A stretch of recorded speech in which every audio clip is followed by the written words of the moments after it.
The purple sky of Nexora glowed with twin suns as Kalia watched the human transport ship descend through swirling clouds.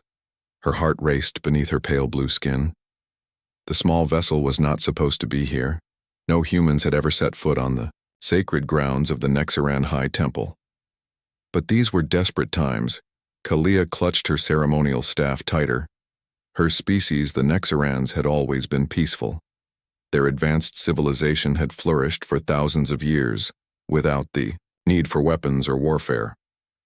But the Drakari invasion had changed everything. The brutal reptilian species had conquered 3 planets in the Nexaran system already. Their homeworld would be next. The human ship landed with a soft hiss of hydraulics. Kalia signaled to her attendants to stay back. She alone would greet these strange aliens from Earth. The temple doors behind her remained sealed, protecting the ancient artifacts, and the remaining Nexaran leadership. A hatch opened on the side of the ship. A single human female emerged. Kalia blinked her large violet eyes in surprise. She had expected a military contingent, perhaps a group of diplomats. Instead, she saw only one human woman. She was shorter than the average Nexaran, but moved. With confident steps, her skin was a warm brown color and her dark hair was tied back in a practical style. The human stopped a respectful distance away and bowed deeply in the Nexaran tradition. Kalia stepped forward.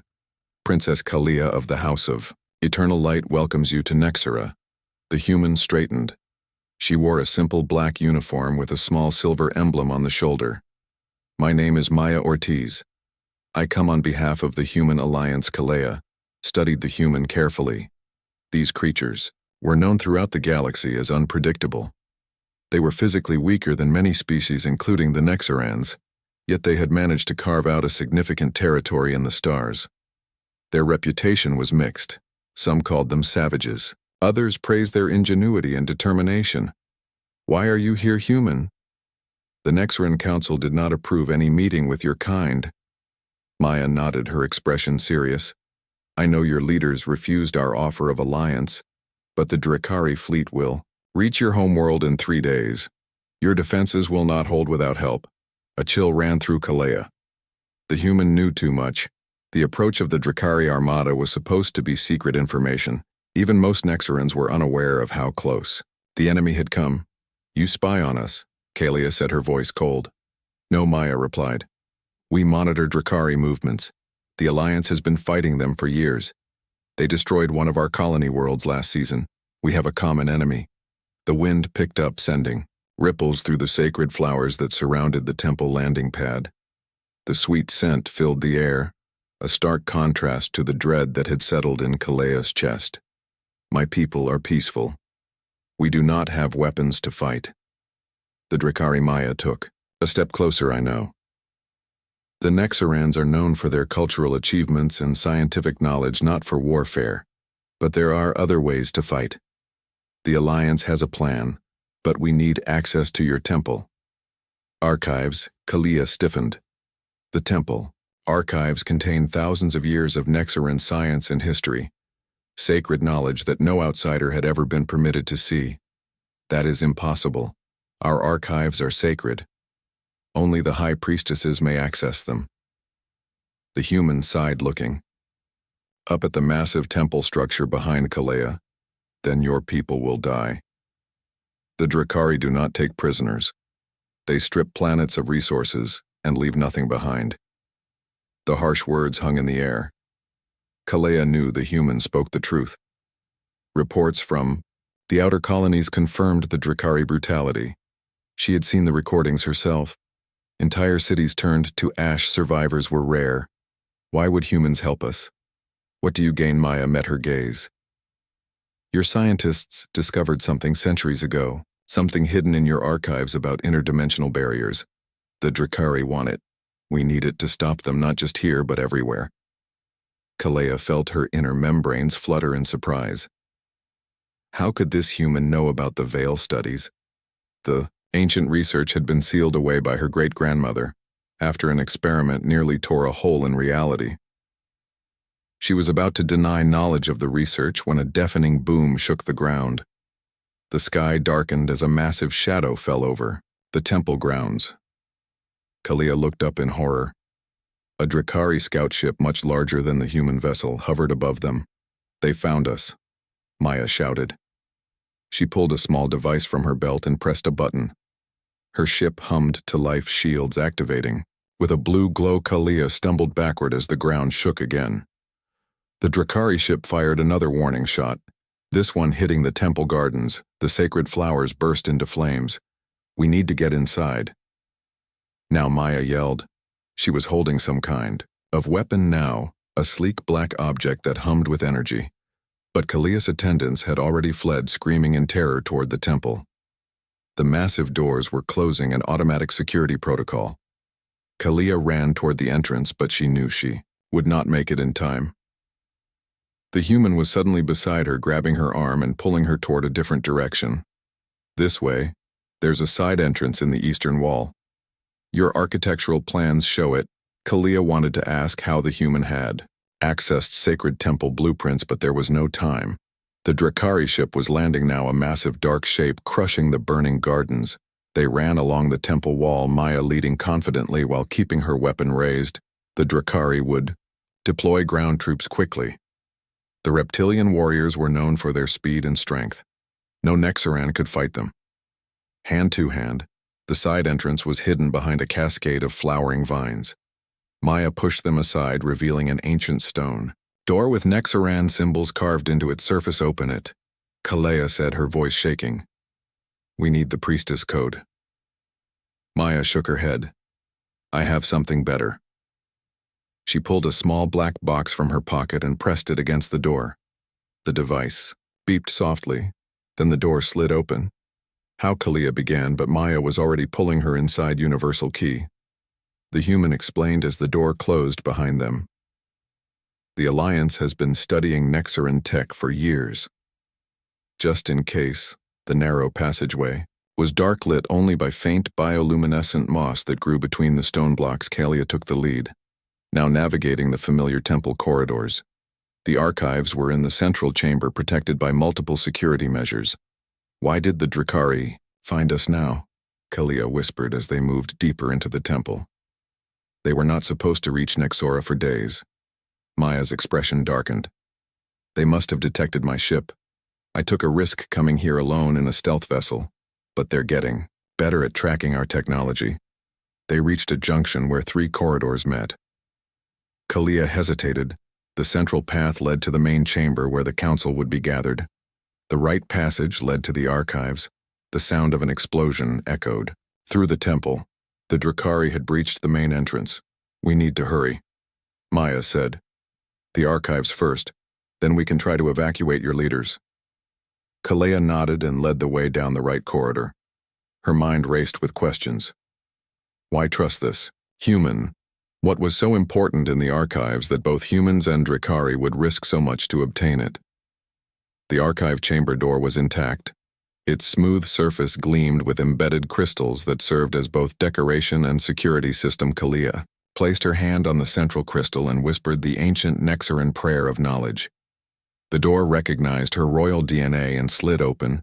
Inside the vast circular room, countless data crystals glowed with stored information, the accumulated wisdom of the Nexaran civilization. Thousands of years of science, art, philosophy, and history. Maya stepped into the room, her eyes wide with wonder. "It's beautiful." Kalia moved to the central console. "What exactly are you looking for?" Project Veil. The dimensional barrier research from the reign of Queen Alara. Kalia froze. That research was sealed 8 generations ago after the collapse incident. "It nearly destroyed our world, I know," Maya said, "but it also discovered something important. The Drakari aren't just conquering worlds for resources. They're looking for ways to break through to what your ancestors called the beyond. They believe there's a power there that would make them unstoppable, and based on what we've learned, they might be right." The sound of fighting grew louder. Screams echoed through the corridors. The Drakari had encountered the temple guards.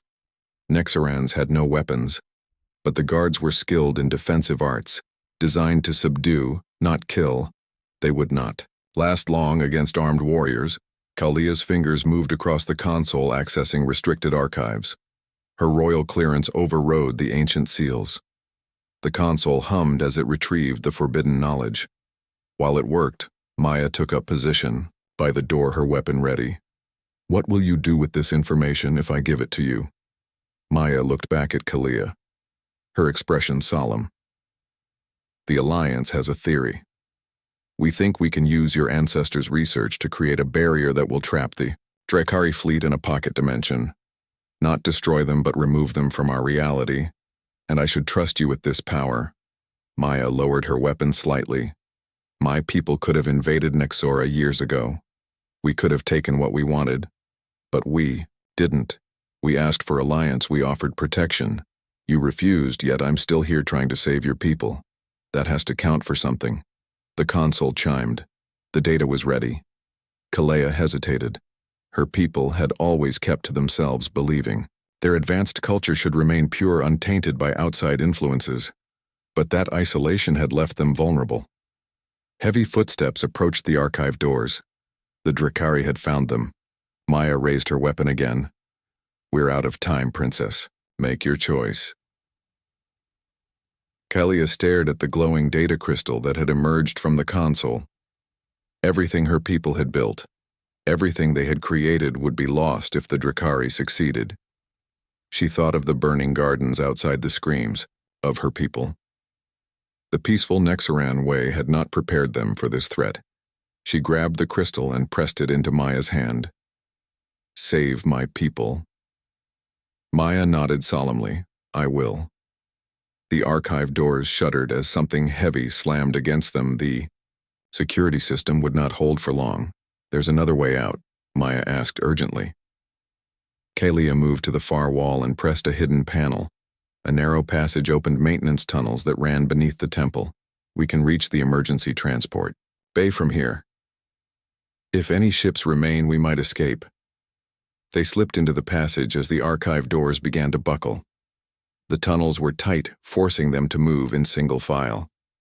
Maya followed close behind Kalia, the precious data crystal secured in a protected pocket. "What will happen to Nexora if we escape?" Kalia asked as they hurried through the dim passageway.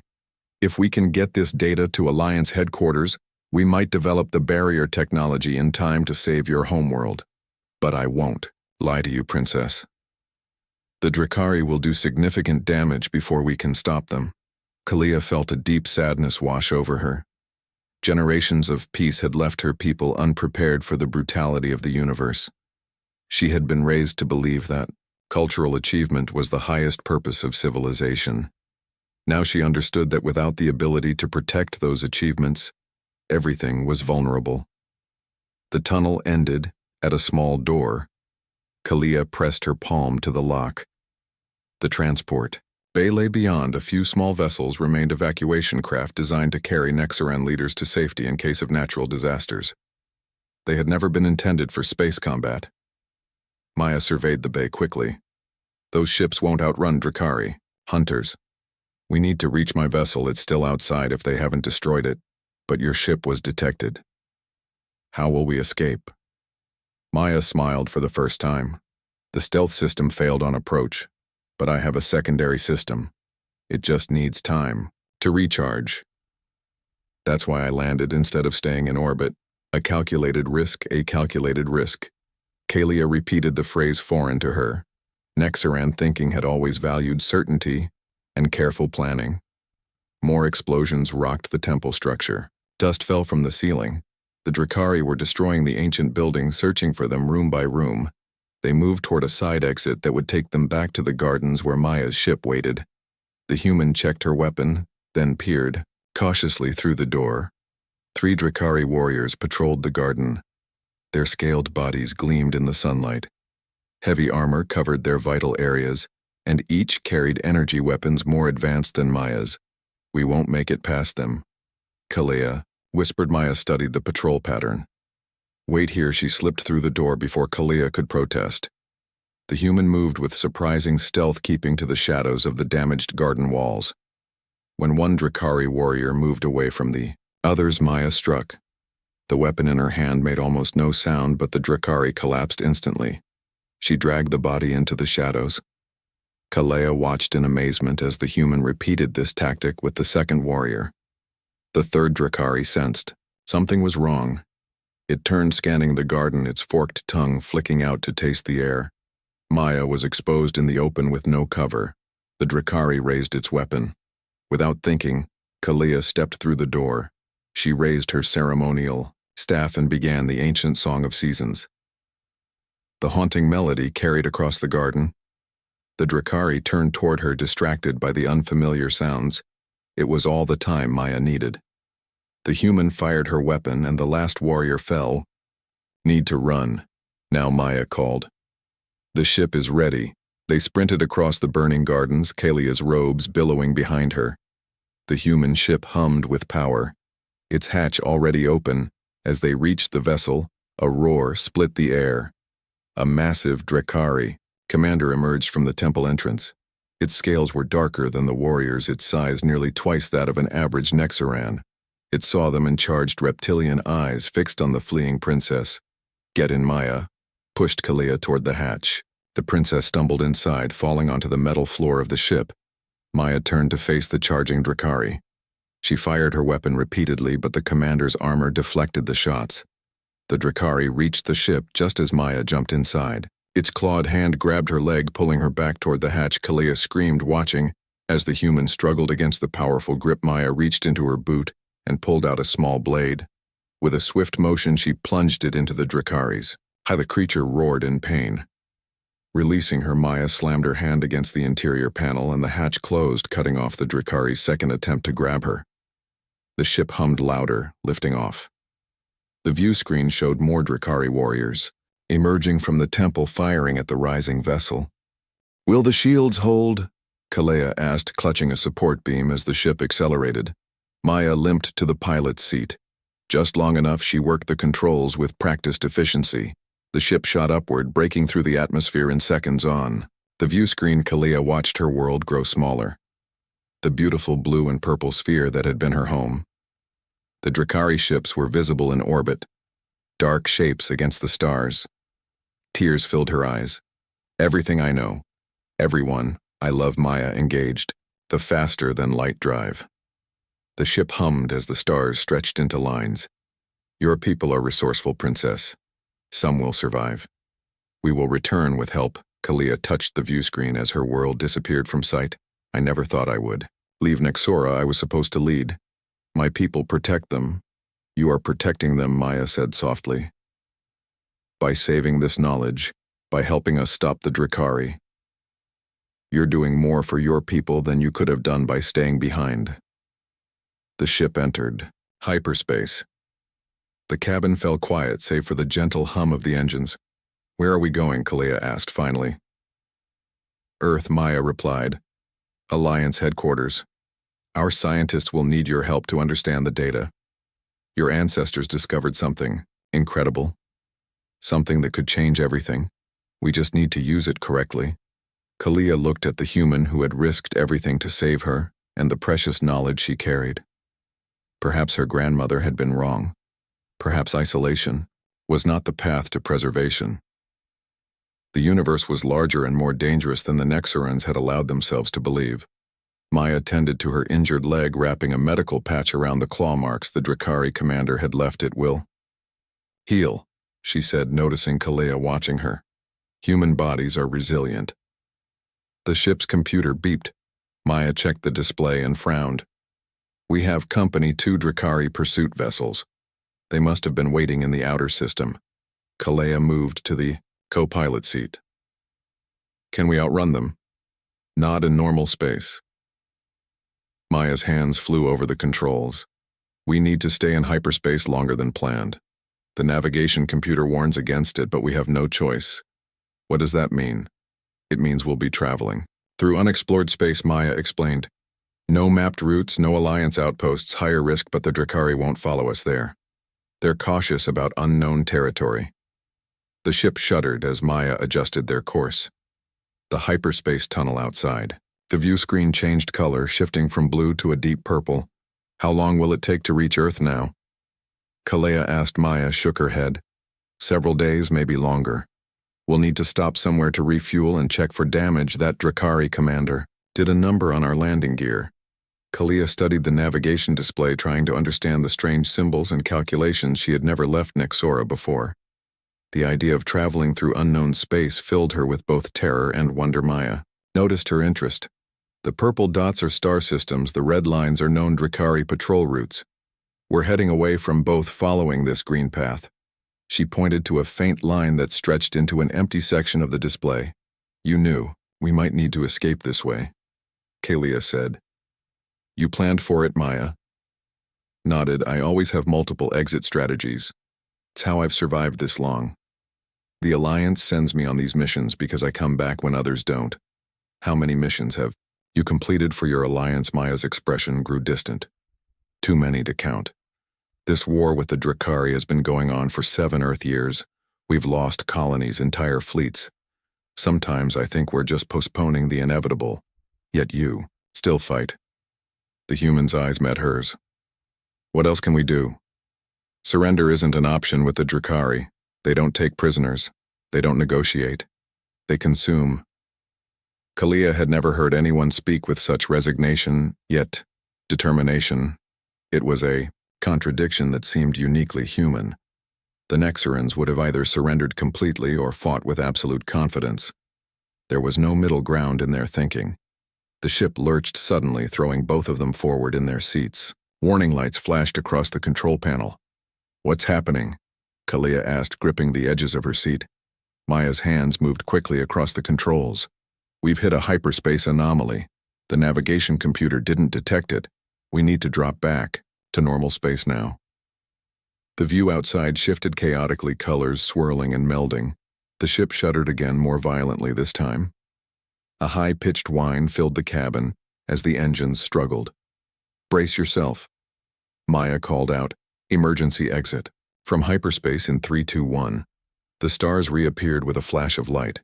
The ship spun wildly as it returned to normal space. Maya fought with the controls, trying to stabilize their flight. Kalia held on desperately as alarms blared throughout the vessel. Finally, the spinning stopped. The ship drifted silently in space, the engines offline. Everything was dark except for the emergency lighting that cast a red glow throughout the cabin. Are we safe? Kalia whispered. For now. Maya checked the systems. One by one, life support is functioning. Primary engines are offline, backup power at 60%. We need repairs. Where are we? Maya activated the star mapping system. The computer hummed as it tried to identify their location. Unknown space, she said. After a moment, no Alliance charts for this region. Is that bad? Not necessarily. Maya powered up the scanners. It means the Drakari probably don't know this area either. We need to find somewhere to land and make repairs. The scanner beeped. A system appeared. On the display, 5 planets orbiting a yellow star similar to Earth's sun. The third planet showed readings of a breathable atmosphere and moderate temperatures. It's habitable, Maya said. The scanner detects no artificial structures or energy signatures. The planet appears uninhabited. Is it safe? Maya smiled slightly. Define safe. We need to land somewhere. The ship won't make it to Alliance space in this condition. This is our best option. Kalia nodded slowly. Understanding they had little choice, the data crystal felt heavy in her pocket. Her people's ancient knowledge and perhaps their only hope for survival rested with her now. She couldn't fail them.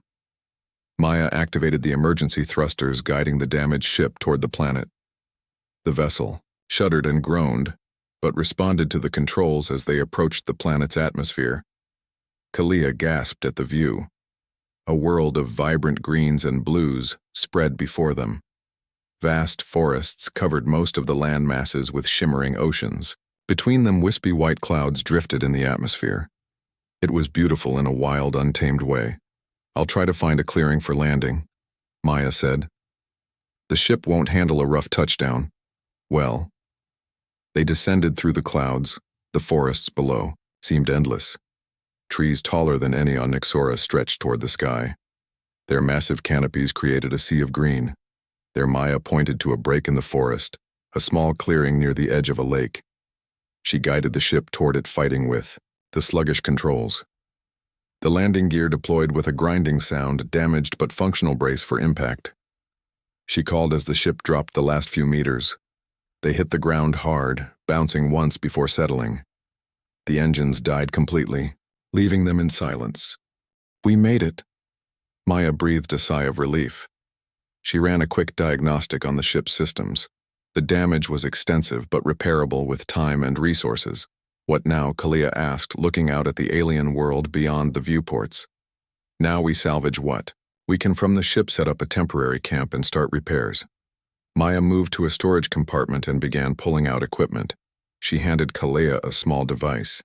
This is a universal translator. It will help you understand any life forms we might encounter, though the scanner didn't detect any intelligent species. Kalia attached the device to her ceremonial robes. How long will repairs take?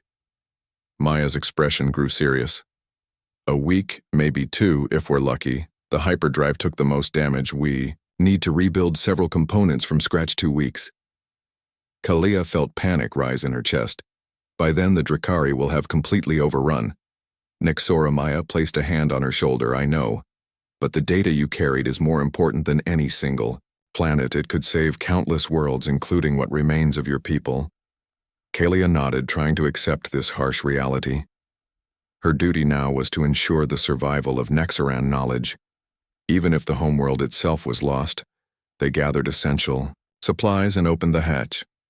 The air that rushed in was sweet and clean, filled with unfamiliar scents. Maya checked a handheld scanner. The atmosphere is safe. Higher oxygen content than Earth, but within tolerable limits. Gravity slightly lighter than Nexora. You should adapt easily. Kalia stepped onto the alien soil. The ground felt springy beneath her feet, covered with a carpet of small purple plants, unlike anything on her homeworld. The nearby lake shimmered with an iridescent quality, its surface reflecting the light of the yellow sun overhead. Strange birds or something like them soared in the sky, their calls echoing through the forest. It's beautiful, she said, surprised by the emotion in her voice. Maya nodded, focused on setting up a perimeter around the ship with small devices. These are motion sensors, she explained. They'll warn us if anything large approaches the camp. What kinds of creatures live here? The scanner showed various life forms, nothing particularly dangerous, but we should stay alert. Maya retrieved more equipment from the ship, including what looked like weapons. She handed one to Kalia. This is a stun projector. Simple to use, just point and press. If anything threatens you, it will temporarily paralyze them. Kalia held the weapon awkwardly. It felt wrong in her hands. Nexarans were peaceful by nature and tradition. They created art and knowledge, not tools of violence, but she remembered the Drakari, the burning temple, her fleeing people. Perhaps peace was a luxury that required strength to maintain. By nightfall, they had established a small camp beside the ship. Maya had begun repairs, working methodically with tools and components salvaged from less critical systems. Kalia helped as best she could, following Maya's instructions, though much of the technology was beyond her understanding. The alien sun set in a spectacular display of colors, casting the forest in a golden glow. Before darkness fell, Maya activated small lights around the camp, creating a safe perimeter of illumination. They sat by a heating unit, sharing a meal of emergency rations. Maya's face looked tired in the dim light, yet she maintained a calm determination that Kalia found reassuring. Do you believe we will succeed? Kalia asked. The odds seem against us, stranded on an unknown world with a damaged ship. While the Drakari control my homeworld, Maya looked up at the stars now visible in the night sky. I've faced worse odds. Her voice was quiet but firm. The Alliance was losing badly when I joined 7 years ago. The Drakari had superior numbers, advanced technology, the element of surprise, but humans are stubborn. We adapt. We find ways to survive when logic says we shouldn't. Is that why the Drakari fear humans more than other species? Maya smiled slightly.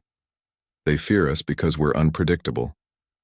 Other species surrender when defeat is logical. Humans fight harder. The more desperate the situation, the more dangerous we become.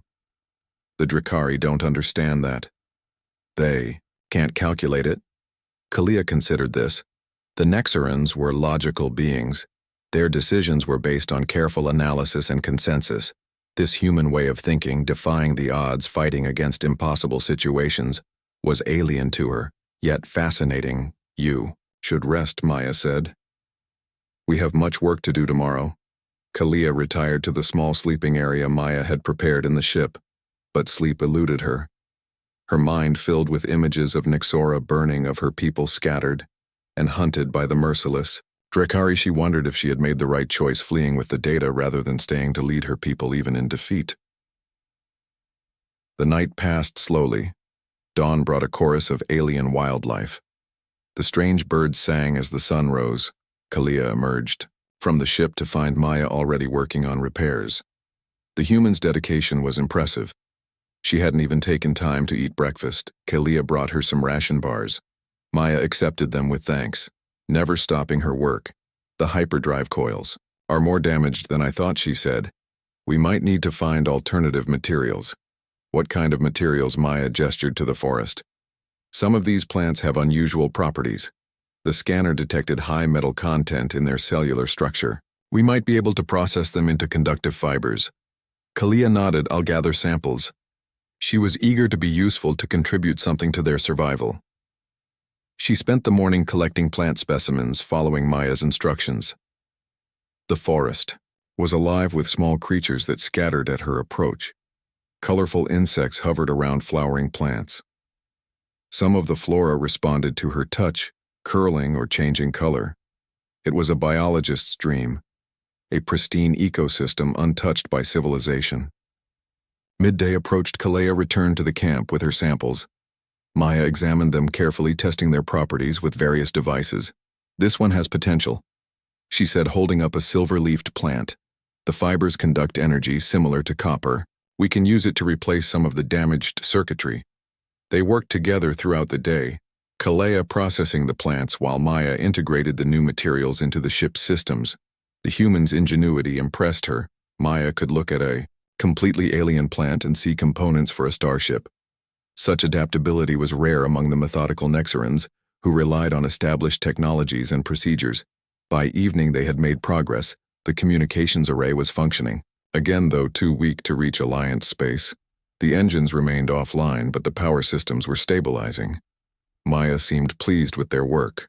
We should be able to boost the comm signal tomorrow, she said as they ate their evening meal. If we're lucky, an Alliance patrol might pick it up within a week. And if we're not lucky, Maya's expression remained neutral. Then we finish the repairs and fly out of here. It will take longer, but we'll make it. Kalia studied the human's face, noticing the determination in her eyes. Do you ever consider failure as an option? Never, Maya said simply. That's the first rule of survival. Never accept that you might fail.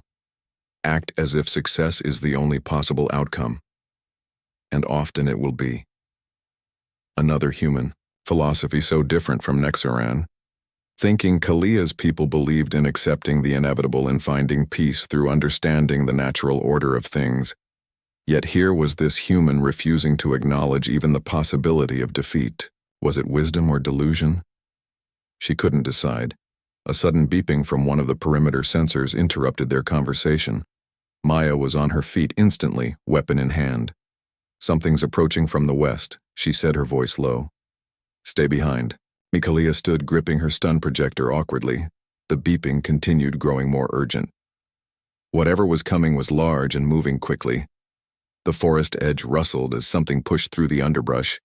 Maya aimed her weapon steady and had her prepared. A massive creature emerged into the clearing.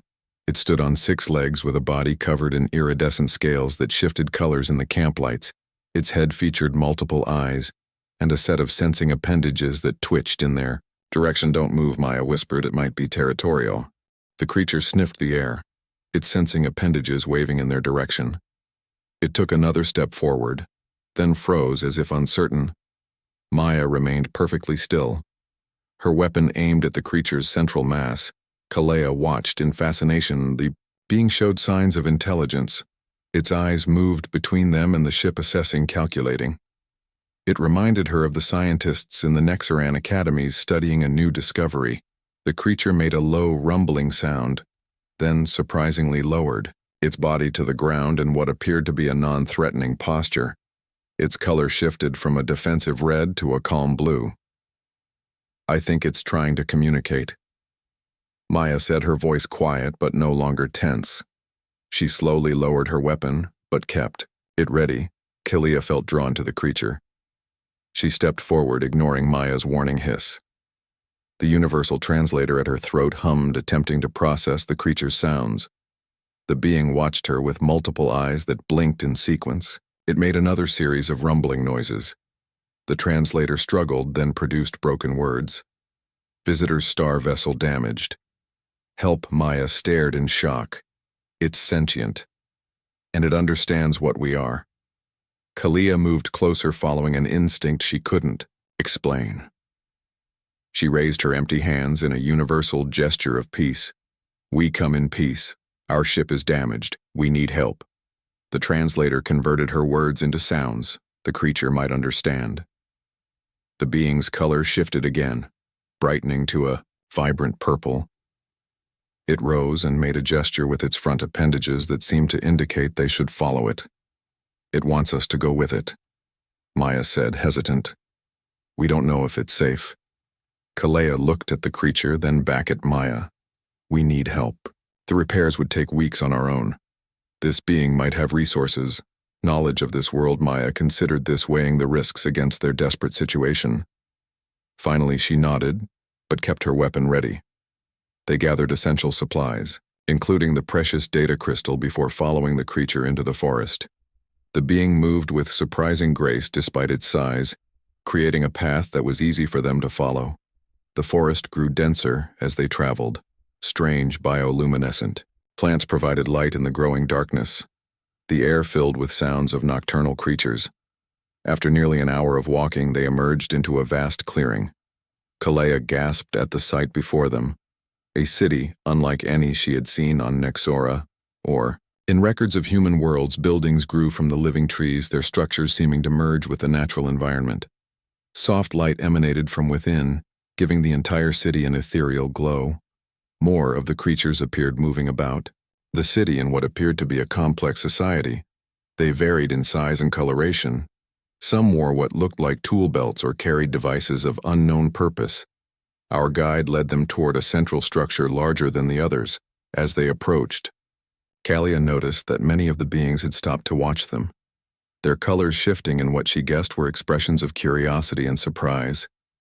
Inside the central structure, they were brought to a chamber filled with strange equipment. A larger being waited there, its coloration a deep purple with swirls of gold. It wore what appeared to be ceremonial decorations. Leaders, the translator interpreted as their guide, communicated with the larger being.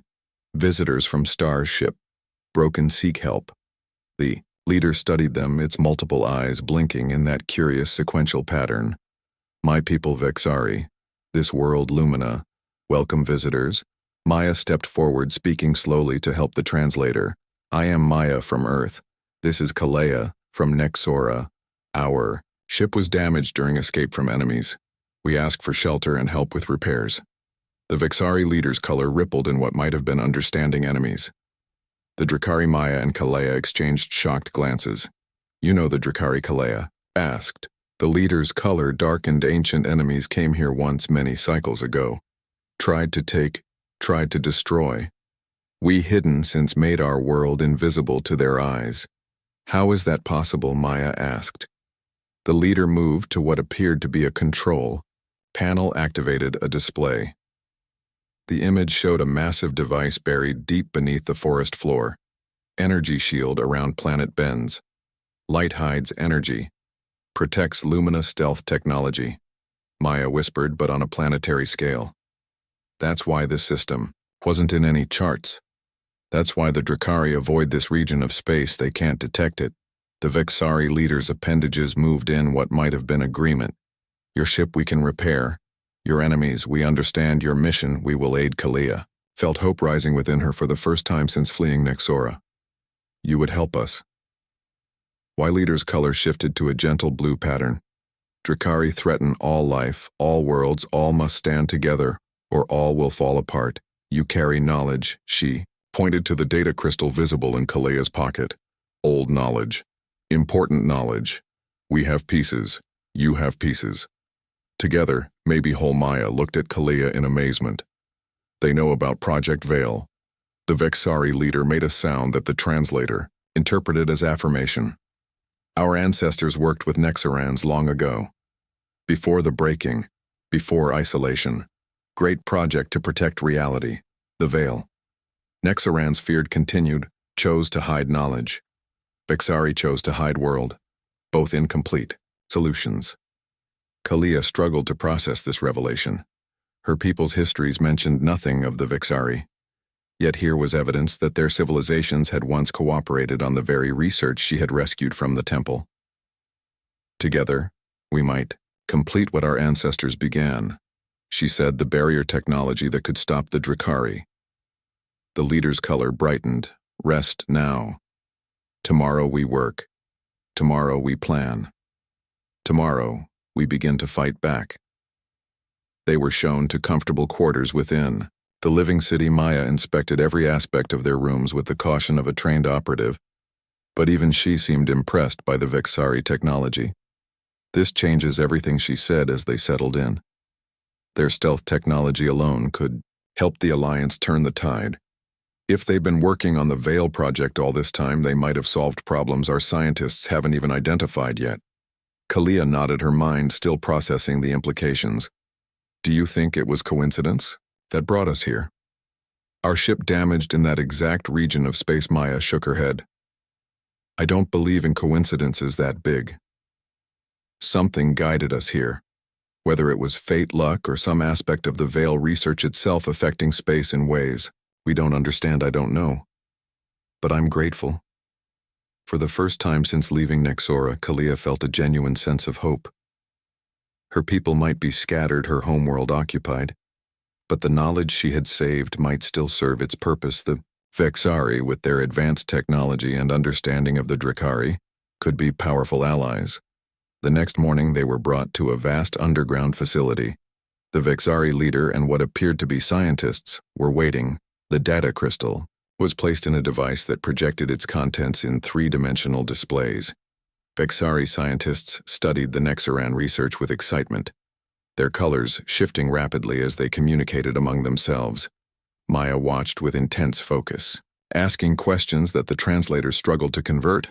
Kalea provided context for the ancient Nexoran texts, explaining the theoretical models her ancestors had developed. As the day progressed, it became clear that the two sets of research complemented each other perfectly. Where the Nexorans had created the theoretical framework for dimensional barriers, the Vexari had developed practical applications. Their planetary shield was a simplified version of what the combined research suggested was possible. Maya sent a heavily encrypted message to Alliance headquarters through the Vexari communication network explaining their discovery and requesting support. The Vexari began repairing their ship, incorporating improvements that would make it faster and more resistant to Drakari detection. Days passed, becoming weeks. A plan took shape. The combined knowledge would allow the creation of a device that could generate a dimensional barrier around the Drakari fleet, pushing them into a pocket dimension where they could no longer threaten other worlds. It was not destruction but containment, a solution that aligned with both Nexaran and Vexari values. On the final night before their departure, Kalea stood on a platform overlooking the Vexari city. Maya joined her, the human's face reflecting the soft bioluminescent light. Do you think it will work? Kalea asked. Maya nodded. The simulations are promising. The Alliance is gathering the resources we'll need. The Vexari are sending representatives. With us, their stealth technology will get us close enough to the Drakari command ships to deploy the device, and Nexora will liberate it. First, Maya said, the Vexari scouts report that many of your people survived hiding in the deep forests. The Drakari occupation is focused on the cities. They're still searching for the same knowledge you carried away. Kalea felt tears in her eyes. My people will survive. They'll do more than survive. Maya placed a hand on her shoulder. They'll thrive again, and they'll no longer face the universe alone. The Alliance, the Vexari, other worlds that have suffered under Drakari attacks. We're stronger together. Kalia thought about how far she had come from the isolated princess who had never left her homeworld to a key figure in an interspecies alliance. She had learned that strength came in many forms, the human adaptability, the Vexari ingenuity, and yes, the Nexaran wisdom. All were needed. She looked at Maya with new understanding. I was wrong about humans. You're not just warriors, you're protectors, Maya smiled. The best of us are when we fight, it's not for conquest, it's so others don't have to.